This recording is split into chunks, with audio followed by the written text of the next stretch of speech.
அண்ணா வணக்கங்கண்ணா. இந்த வண்டி பார்க்க போறது பாத்தீங்கன்னா உங்களுக்கு 12 வீலர் 2016 மாடலுங்க. எஃப்சி இன்சூரன்ஸ் எல்லாமே ஒரு வருஷம் கரண்ட்ல இருக்குதுங்கன்னா உங்களுக்கு செகண்ட் ஓனர் கண்டிஷன்ல வந்துருங்க. வண்டி பாத்தீங்கன்னா மிக தெளிவா இருக்குதுங்க. டயர் பாயிண்ட்னு பாத்தீங்கன்னா உங்களுக்கு ஃப்ரண்ட்லயும் ஹவுசிங்லயும் 2 செட்டு 3 செட்டு புதுசு வந்துருங்க. மீதி எல்லாமே ஆவரேஜ் எல்லாம் ஒரு 70 to 80 காசு கண்டிஷன் இருக்குங்க.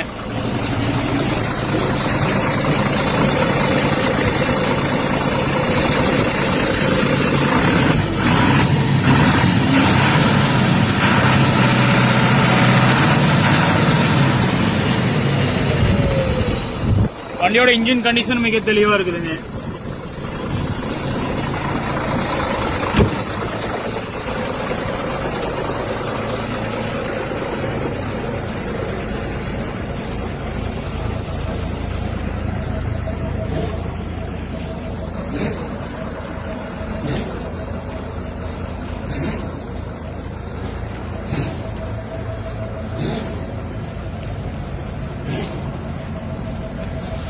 உங்களுக்கு 100% மிக தெளிவா இருக்குங்க.